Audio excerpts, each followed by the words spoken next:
Well, I guess this is a yearly tradition now. It's kind of interesting looking back on 2022 when it comes to video games. A lot of games that were planned for release last year ended up getting pushed into 2023, which has made this year look overstuffed already, my goodness. So you'd think there wasn't a lot for 2022 to offer. But the moment you actually look at what the year had, yeah, no, that couldn't be further from the truth. You don't even need to dig that deep to find that 2022's gaming offerings were plenty, in a multitude of genres from both the indie scene and even the AAA scene. Heck, all you gotta do is look at some of the Games of the Year YouTube lists for 2022 and see just how varied they get compared to some previous years. Well, there's still a fair amount of Elden Ring and God of War on these lists, but details. Now in my case, I didn't play a huge amount of what 2022 had to offer. In fact, this might be one of the only games of 2022 lists that doesn't have Elden Ring or God of War on it, since I didn't play either of them. But I still played and enjoyed enough to make a Favorites of the Year list. Granted, a fair amount of that was platformers, as you'll soon see. But one, we got a lot of really good ones last year. And two, platformers and kart races are kind of what my channel's known for nowadays, so it's pretty on brand.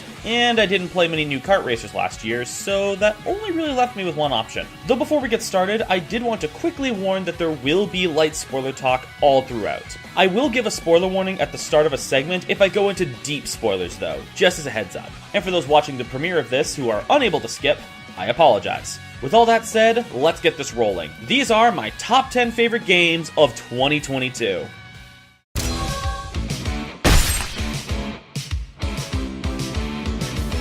So it would now be a bad time to admit that I'm not a Ninja Turtles fan. And I don't mean that in a I don't like Ninja Turtles way, but in a I haven't experienced Ninja Turtles before way. Not that I know literally nothing about the series. I do know which turtle is which and what their general archetypes are. I know the basics about the main supporting cast, and I know a few other little things here and there. But I haven't read any of the comics, I haven't watched any of the movies or shows, and prior to 2022, the closest I had gotten to playing a Ninja Turtles game was playing games that they guest star in, like Injustice 2 and the Nickelodeon Kart Racers games. Despite all that, a group of buddies wanted me to try Shredder's Revenge out with them over the summer. And while I may not have a connection to Ninja Turtles, I do enjoy me an old school arcade style beat 'em up, so I agreed to play it with them. And man, I'm glad I did, because even for someone with basically no connection to the IP, Shredder's Revenge is a fun time. Largely inspired by the '87 cartoon, right down to having the Turtles' voice actors from said cartoon reprising their roles in this, Shredder's Revenge has the Turtles and their friends taking on a multitude of series villains in their mission to stop Shredder and Krang's newest evil plan, and as such has you traversing all throughout New York City and even another dimension in your pursuit of the enemy. All the while you're taking down hundreds upon hundreds of Foot Clan robots and other enemies, all through some really satisfying beat-em-up combat. It's relatively simple, but with a variety of moves at each character's disposal, and even more to unlock mid-playthrough as you level up, the combat is a delight.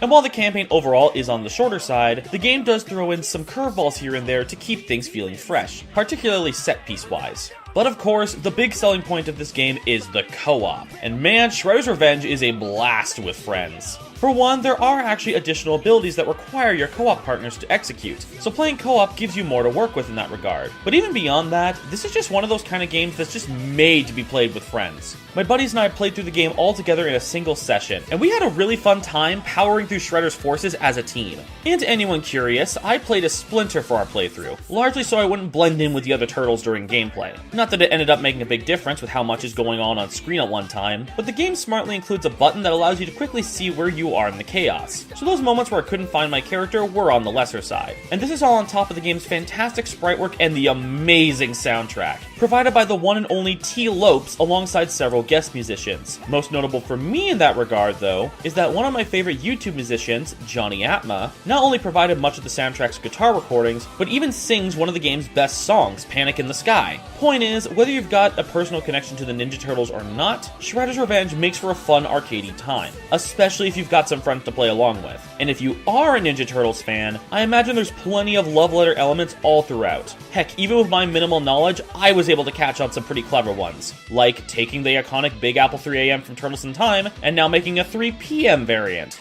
I see what you did there.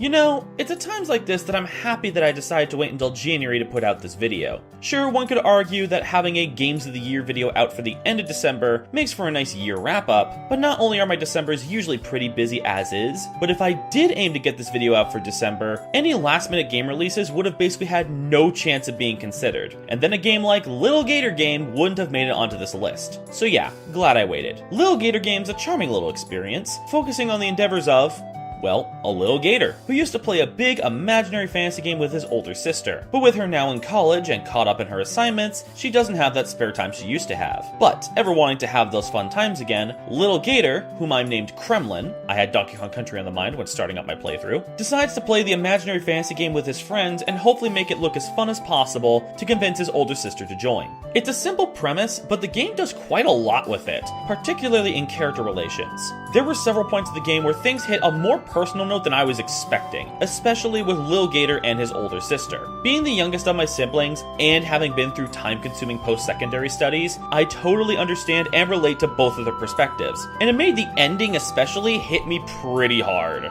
Though to clarify, while the game does tackle some pretty relatable subjects, it does so in a very wholesome and heartwarming manner. Heck, Little Gator Game in general just oozes wholesome charm, capturing that feeling of childhood wonder and imagination in a way I've seen very few games do before. Between the genuinely funny character interactions, the vibrant Wind Waker-esque visual style, the cozy soundtrack, and even in how the game itself plays, it's a Zelda-like adventure game, having you explore the vast wilderness of the islands the game's set on, completing quests and side quests to both progress the story and unlock additional items. But it tackles all this in a way that suits the premise of this being an imaginary fantasy adventure. Like, the currency you collect is bits of cardboard and confetti. All the enemies are just cardboard cutouts who don't move or hurt you. There's no fall damage or anything like that. Heck, you actually can't take any damage in this game, because as the devs themselves put it, children are invincible.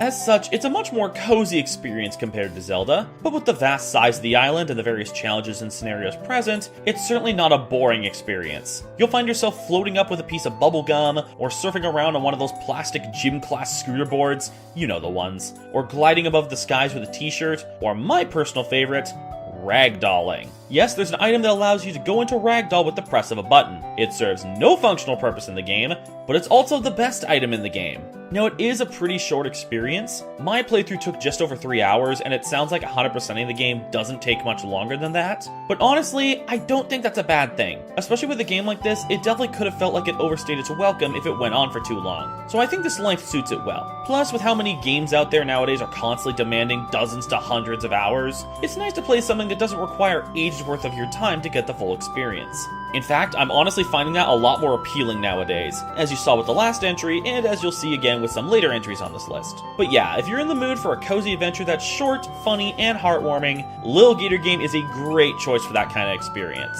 Also, the game briefly becomes Ace Attorney for one of the quest lines, and it's beautiful.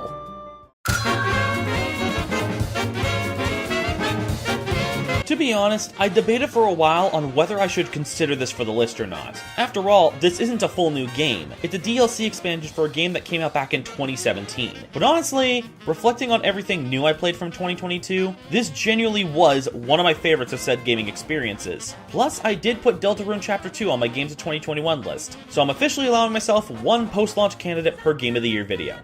There, it's official now. But yeah, the wait for the delicious last course had actually been quite a lengthy one, but also for perfectly understandable reasons. That old school style of hand-drawn animation that Cuphead utilizes, let alone for more than double the frame per second count than cartoons usually go at, it's not a quick process, coupled with Studio MDHR's desire to avoid crunch time and, well, 2020 happening. So it makes sense that the DLC went from a planned 2019 release to an eventual 2022 release. But my goodness, did Studio MDHR make that wait worth it. With the DLC taking place outside of the main game's story and focusing on a new adventure on a new island, it gives itself a lot of creative freedom, which my goodness, it takes full advantage of. No longer are you collecting soul contracts for the devil, now you're gathering up ingredients for a magical wonder tart to bring your friend Miss Chalice permanently into living form again. And getting said ingredients will have you going up against some of the best bosses Cuphead's had to offer. Like, it could probably be debated a bit, but in my opinion at least, the delicious last course doesn't add a single bad boss to the game's lineup. At worst, you've got a couple that are just alright.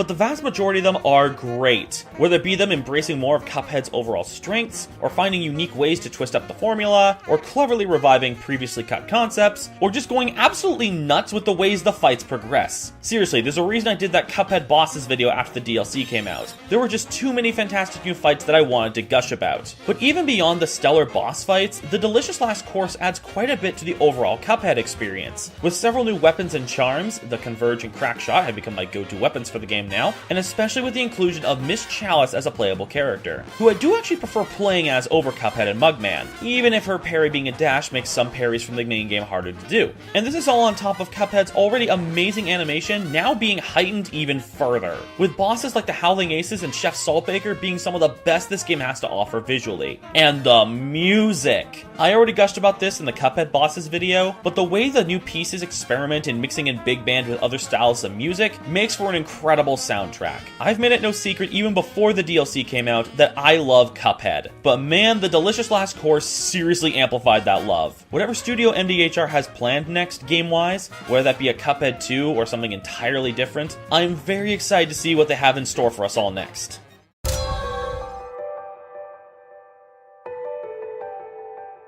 So remember how for a while, a lot of indie games were going out of their way to recreate the look and feel of NES games, and then did the same for SNES and Genesis games? Well, right now we seem to be in the midst of that for N64, Sega Saturn, and PS1 games, with several 3D indie games going for visual styles similar to what you'd see on those three consoles. And having grown up playing a lot of games from that generation of consoles, I am loving this trend, especially with how many indie platformers have been doing this. We actually got several indie 3D platformers last year that fit into this archetype, my favorite of which being Lunistis, a 3D platformer that leans more into the PS1 and Saturn side of the era, and I mean that in the best way possible. Lunistis has you playing as a tanuki named Hana, venturing through a dreamscape formed from her memories as she journeys to the moon. Simple enough premise on paper, if a bit zany, but there's actually a lot more to the story than initially believed. As you progress through the game, you suddenly are able to start collecting these notes that unlock messages from the past, revealing tidbits about Hana's backstory and the lore behind why exactly she's doing what she's doing. I won't go into details here on the specifics, but it did make for a fascinating read and did build upon my enjoyment. Though what ultimately sells this game is, well, the gameplay. I've seen a fair few people compare Lunistis primarily to Sonic the Hedgehog, and while there definitely is some Sonic in its blood, I don't think that's an entirely accurate picture of what the game's like. It feels more inspired by games from this era as a whole, rather than one specific title or series. Either way, with the game taking place across a dreamscape based on Hana's memories, the levels have a lot of room for creativity, both in regards to setting and design, and it's something the game absolutely takes full advantage of. One world you'll be traversing shrines from Hana's home, another you'll be zipping along and riding water slides in an amusement park, or you could find yourself hopping through a world of comfort food that moves in a set rhythm. You'll face a bunch of creative set pieces and obstacles like this, and it helps keep the game feeling fresh and fun all throughout. Top that with Hana controlling great, and having a simple but satisfying moveset that makes the whole platforming process as fun as it is, and with the previously mentioned sense of flow and speed, I wouldn't be surprised if this game got a following among speedrunners. It's definitely got the makings for something like that, especially since the game does time your runs through the levels. Also, this game is only $5, and like, I do get why, it's not a particularly long game, but even still, that feels like robbery for how good this game is. So yeah, if you want to try a really fun 3D platformer that captures the look and feel of that PS1 and Sega Saturn era very nicely, coupled with some interesting story lore and a pretty nice soundtrack too, it'll only cost you $5 to do so. And if you're still not 100% sure, the game's got a demo too, so no harm in giving that a try at least. And if that hasn't convinced you yet, the game's got some alternate playable characters you unlock once you beat the game, one of which being Tori. Now granted, he's got less health than Hana and can't attack, so playing as him is basically playing hard mode, but even still, he's got his double jump and cool sunglasses. What more could you ask for? Well, apparently you can ask for more because the developer has already announced that he's doing a Lunistis 2! Consider me very excited.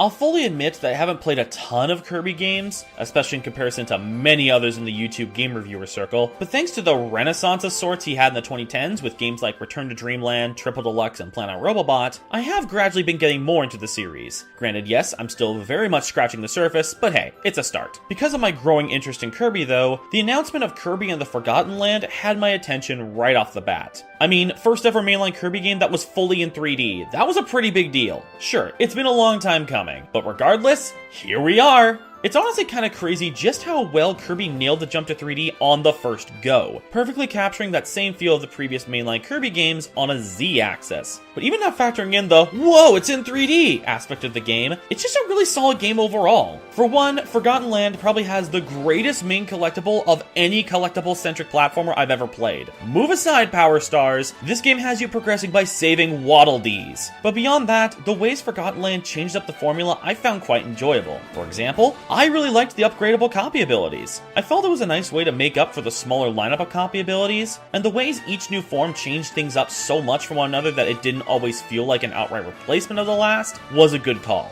Like, even after I unlocked the Space Ranger, I still preferred using the Noble Ranger that you unlock earlier on. But also, like the last few mainline Kirby games, Forgotten Lands got itself a big one-off gimmick. And as cursed as it can be, Mouthful Mode's one of the best of these one-off gimmicks. I also love the variety of locales you find yourself in with this adventure. Sure, the general world themes are your standard grass world, beach world, ice world, fire world, etc., but the specific locations you go to really keep it feeling fresh. Like, you're traversing overgrown cities, frozen over cities, abandoned shopping malls and amusement parks, a desert junkyard wasteland. The game's environments really capture that feeling of exploring, well, a forgotten land. Couple that with some really fun boss fights, including a superb arena duel with Meta Knight, a King DDD fight backed by the now best rendition of his iconic theme, seriously, Roar of DDD is fantastic, and the absolute wild ride that is the final boss. Seriously, what other game's final boss has you go from running from a survival horror monster to dueling the creature in its complete form on a rooftop, and then finishing off the creature with a big rig?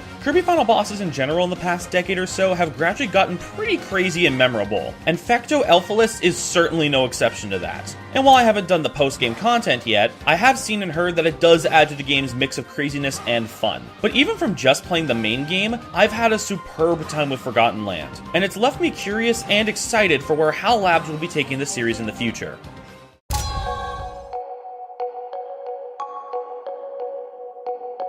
I've made it no secret in the past, I'm really fond of cats. My family and I have had pet cats for pretty much my entire life, so I've got a pretty big attachment to these little guys. So when you announce that you're making a game about exploring a dystopian cyberpunk city from the perspective of a cat, yeah, you've got my curiosity. Now granted, I wasn't necessarily super hyped for Stray leading up to its release, but it remained on my radar as something I might enjoy. And once it started taking the internet by storm after launch, I gave it a go myself. And well, it's up at number 5 on this for a reason. The premise of Stray is simple. You're a stray cat who accidentally falls into an underground walled city, with your goal being to find a way out. But along the way, you find yourself exploring this vast world long abandoned by humans, its inhabitants consisting of robots that imitate human behavior in their day-to-day lives, and the terrifying Zurks that eat away at both organic and robotic life. All the while, you help a little drone named B12, short for Blue 12, the dev team behind this game, I imagine, recover its lost memories while it helps you communicate with the robot residents. So first and foremost, I love the way this game looks. I know I've previously said that hyper-realistic visuals don't really do it for me, but I think there is a right way to make it interesting. And my goodness, the wall city is certainly interesting. Whether it be the neon-lit streets or the darker, desolate alleyways and ruins, Stray's world is very visually captivating, creating an atmosphere that simultaneously feels ominous, hostile, but also beautiful and comforting at times. And I think what helps with it feeling this way is the scale of it all, given just how small you are in this case. Like, it'd be one thing to explore this world as an ordinary person, or even as one of the robots, but you're not either.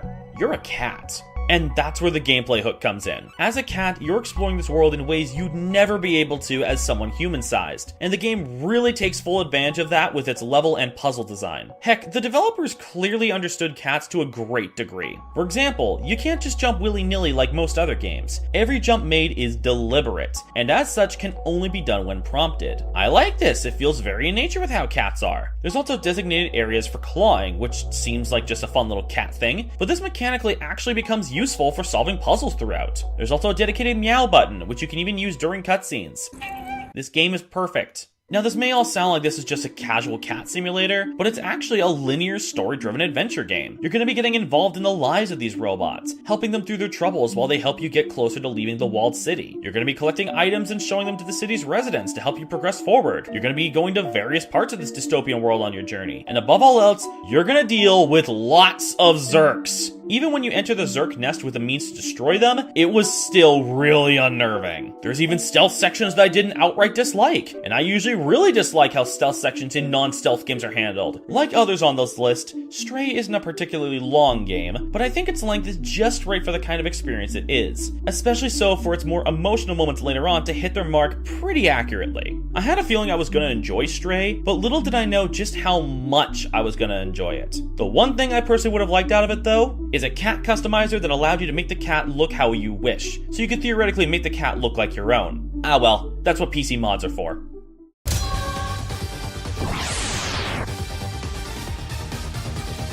Alright, I'm gonna be upfront. Prior to 2022, I knew basically nothing about Live Alive. All I knew about it was that it was a Square game on the Super Famicom that never got localized, and that one of its songs directly inspired the ever-iconic Megalovania. Because of that, while the announcement of the Live Alive remake at the February 2022 Nintendo Direct was exciting to see for those fans of the original, it didn't stay on my mind for long, especially compared to announcements like Klonoa Fantasy Reverie and the Booster Course Pass. But as we got closer to the remake's release, I learned more about the game and started to get more intrigued. I'd also been meaning to play through an RPG again, as I admittedly haven't been playing them much in the last little while. So once it was out and I saw it got really positive reception, I decided to give it a go. And yeah, I absolutely see why this game has the cult following it's had all these years. For one, I really like Live Alive's combat system. The partly turn-based, partly real-time grid system makes for a unique and fun spin on RPG combat. And while sure, the combat mechanics beyond this are on the simpler side, I actually felt that worked to the game's benefit. Battles never felt too overcomplicated, while also not feeling too overly simple thanks to the nature of the grid and the charge time bars, giving room to strategize who, when, and how to strike. But what also helped this combat system feel fresh was thanks to how each chapter handled these mechanics.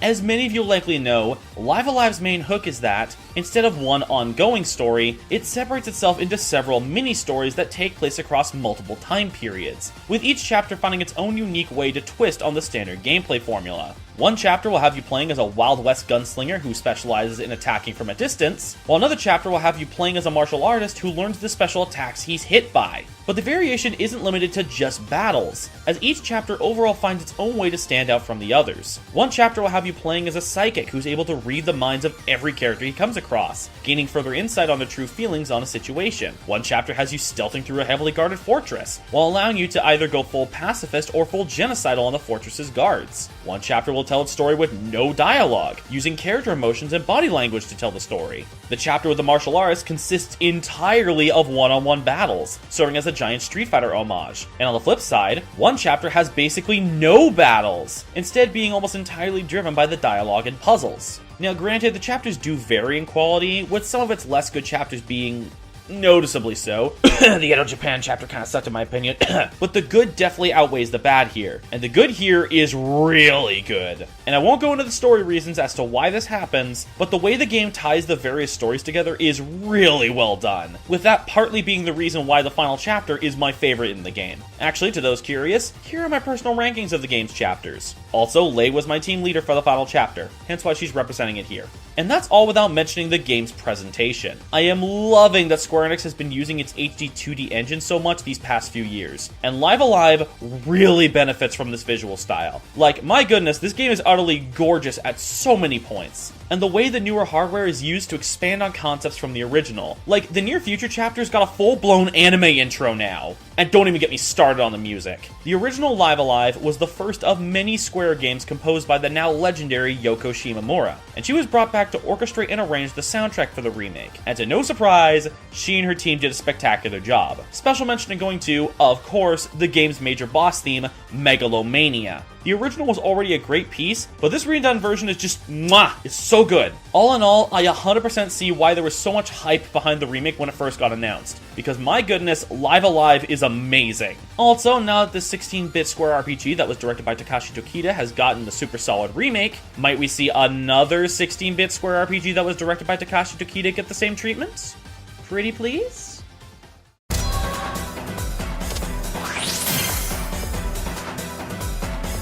My goodness, this was a long time coming. I don't think I've ever actually directly talked about it on my channel before, but I quite liked the original Freedom Planet. First releasing in 2014, it was a fun Sonic-like adventure with some changes here and there to make it feel a bit more like its own experience. And while it had its issues, particularly in some of its design choices and especially the inconsistent tone of the story, it was an enjoyable time regardless. And it seemed to have done well for itself, as only a year later at the end of 2015, Freedom Planet 2 was announced and revealed via a pretty cool cinematic trailer.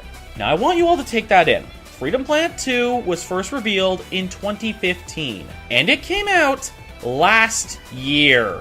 I know games are far from the easiest or quickest things to make, trust me, I know this firsthand, but even still, it is kind of wild that it took 7 years for this game to see the light of day. That said, having played it last year, it's definitely clear the devs at Galaxy Trail weren't just twiddling their thumbs that whole time. This game gets pretty nuts for an indie 2D platformer, both in its visuals and its elaborate set pieces, but don't let that fool you into thinking this is all style and no substance. Freedom Planet 2 greatly expands on the first game's gameplay, keeping that mix of high-speed action and combat that the first game had with a fair amount of polish, especially on the combat side of things. Freedom Planet 1 often felt like you had too little to work with moveset-wise for what was expected, but that's definitely not a problem in the second game, with each character having expanded movesets and a guarding system that makes taking on enemies and bosses far less of an issue than it sometimes became in the first game. And that's another thing, the character playstyles were greatly expanded and improved too. Carol especially has been made significantly more fun to play with her new moves and tweaks made to her motorcycle. That is to say, it doesn't explode after taking just a couple hits anymore,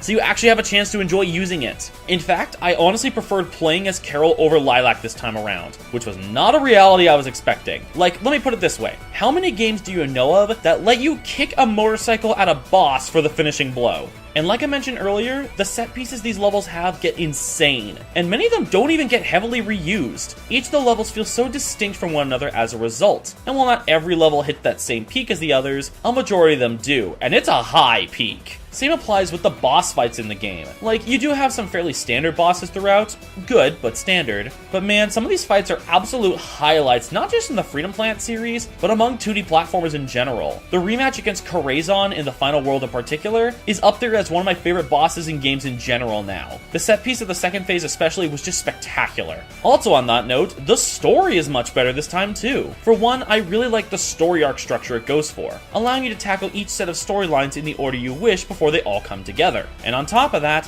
the writing has gotten quite a bit better, with far less tonal whiplash than before. It's still got its funny moments, heck, it's actually got some really funny moments. Enter now! Zhao, come in! How is Mayor Zhao's luxurious sky palace? Zhao! He's fine. But the story's darker elements get even darker than the first games, believe it or not, tackling subjects like prejudice, genocide, and erasing of history to fit a specific narrative. And yet it balances these with the lighter side of the writing way better than the first game did. And this is all on top of the superb visuals, helping give the game more of a distinct visual identity beyond its Sonic roots. And in my opinion at least, the soundtrack's even better than before, with Dragon Valley, Shade Armory, and Magma Starscape being particular favorites among the OST. It may have taken quite a while for it to come out since its announcement, but the wait for Freedom Planet 2 was definitely worth it. The one unfortunate thing about it though is that it launched on the same day that we got hit by both a Nintendo Direct and a Sony State of Play, so it didn't get nearly the attention it might have if it didn't have that competition. But apparently it has still been doing well, so that's great to see.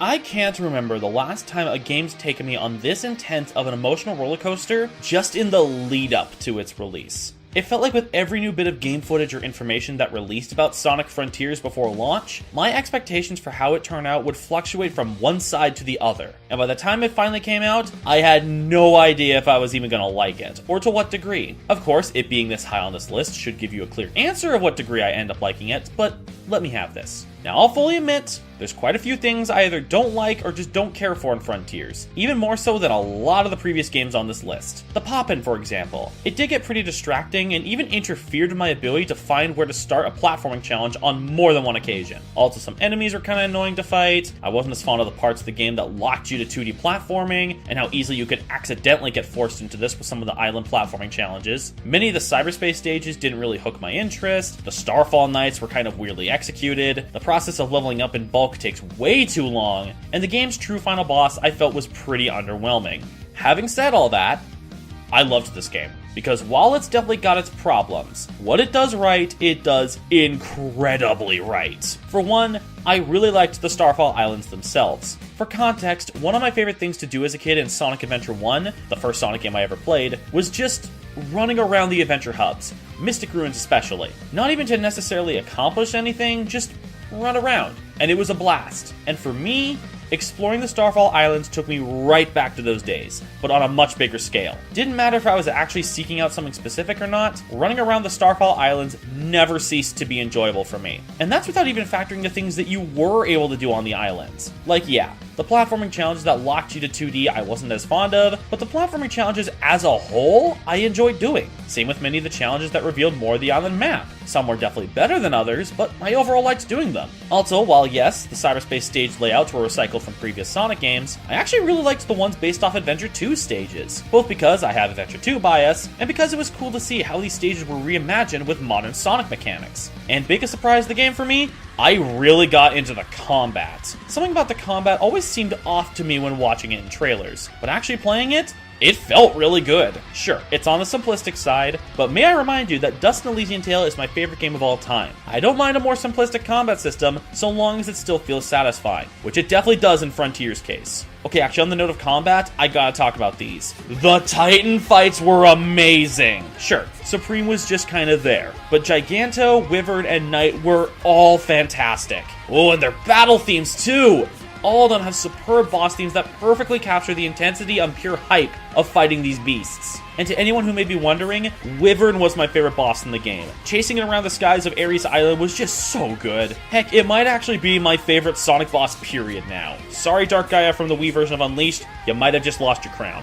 And I haven't even mentioned the story yet! Sega finally did what many fans have been begging for years, and put Sonic comic writer Ian Flynn on the games. And almost immediately, the jump in quality from the past era of Sonic games is noticeable. All the core characters were more enjoyable here than they've been in the games in quite a while. And in particular, I loved the way they addressed Tails' previous character inconsistencies. They could have just swept his out-of-character moments from Forces under the rug, but not only did they acknowledge them, they used them to actually build on Tails' character. You'll love to see it. Also, as someone who's been deeply invested in the series' stories and lore since the Adventure days, I was absolutely not ready for the wild ride that was the new lore reveals about the Chaos Emeralds and Chaos' species. And while we're on the story, I'll fully admit that it did something a Sonic game hasn't done for me in ages. It made me worry about what was going to happen to Sonic himself. Like, yeah, he was going to make it through, but seeing the corruption get worse and worse throughout the game, especially by the 4th island, I was genuinely worried for him. And I can't neglect to mention one of the best aspects of Frontiers' story, the frankly precious father-daughter relationship Eggman shares with new character Sage, who herself is a great addition to the cast. I do hope she becomes a regular in the cast moving forward, and I'm especially curious to see where they take Eggman's character in future games with Sage in mind. Wouldn't be surprised if we see him soften up a bit over time. I could keep going on from there, but I think I've rambled enough for now. Sonic Frontiers is far from flawless, but it also did a whole ton of things I've wanted out of 3D Sonic for a very long time. And for that, I can't help but love it. Between this and the second Sonic movie, 2022 was a pretty solid year to be a Sonic fan. And between the upcoming free updates for Frontiers, including alternate playable characters, heck yes, and confirmation that Frontiers is going to be the groundwork for upcoming Sonic games, for the first time in a while, the future's looking bright for this series.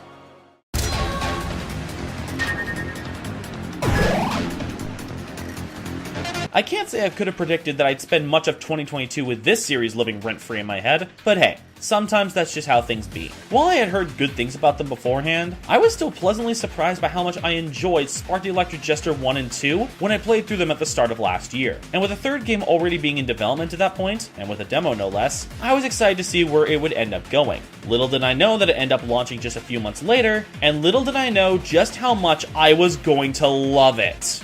Taking a lot of what the second game did and expanding on it, while returning the player character role back to Spark himself, Spark the Electric Jester 3 ended up going above and beyond my initial expectations just in its gameplay hook alone. Like a Sonic Adventure-inspired indie platformer with Devil May Cry-inspired beat-em-up combat? You had me at hello. As I've gone over before in videos, I'm the type who doesn't mind a platformer switching up the gameplay style so long as it's well executed, and Spark 3's combat is definitely well executed. Juggling enemies and stringing together long intricate combos, especially with mid-combo character swapping, never stopped being a ton of fun for me in this game. I did that double trigger combo montage in my review for a reason, and I'll gladly do it again. But just as equally so, the platforming is super satisfying, with plenty of high-speed action that isn't super automated. Heck, you're often able to skip the few automated points altogether if you've got the skill for it. Spark's platforming moveset on the surface may seem simple, but the tools you have at your disposal allow for some incredibly crazy maneuvers in the right hands. Seriously, just to give you an idea of what I mean, the game's developer Lake Feppard held a Spark 3 skill contest last year, and I'd highly recommend giving it a full watch, because the techniques many of these submissions showed off were ridiculous. Speedruns for this game are going to be a blast to watch, that's for sure. And all this is coupled with some super solid level design, with a multitude of memorable environments and obstacles that are a thrill to make your way through. Reality-defying planetariums, prisons being set on fire, planes falling apart mid-flight. There's a ton of unique set pieces to traverse. Heck, even its vehicle levels are fun. I know I said I don't mind switched up gameplay and platformers, but vehicle levels are something that are really easy to mess up. But Lake Feppard nailed it. And on that note, to acknowledge a point from my original review video, I have no idea how I missed the dash button prompt when flying the airship. It's definitely a more fun gameplay portion now that I know this dash button exists. Though hey, not wanting to drive or fly an airship? No problem! You can go on foot these portions too! Won't always be easy, but it's possible. But of course, one of the biggest highlights of Spark 3 by far is its story. It doesn't have a super active story going on during the gameplay itself, granted, but the way it fleshes out the lore, storyline, and characters of the previous Spark games is really well done. And it all leads to one of the most memorable finales I've ever experienced in a video game. From the shocking plot revelations, to the superb penultimate boss that further ties the trilogy together from a gameplay standpoint, which is admittedly followed up by a pretty underwhelming final boss, but the ridiculous final power form you get from this is worth it at least, to that final concluding cutscene. It's an unforgettable finale to say the least. I could go on way longer about how much I love Spark 3, but you know what? I've got a whole video already where I did that. If you want to hear me talk about this masterpiece more, you can check out my full review on it. But even then, this game's gotten more since that review. A free update occurred that not only added new equipable items to the shop, but also added every level from Spark 2 as a post-game reward. And there's gonna be more DLC in the future. So yeah, long story short, Spark 3 was a wild ride that I loved the whole way through. And while it may not end up being the final Spark game, Lake Feppard's talked about potentially doing a Spark 4, and I would absolutely love to see how that play out, given how 3's story ended, I'd be perfectly content if Lake Feppard did decide to end the series here. Because man, this was wonderful. No contest for me at least, Spark the Electric Jester 3 is my favorite game of 2022. Also, between this and Kaze and the Wild Masks, that's now 2 years in a row that my game of the year was a Brazilian-made indie platformer. I think I have a type.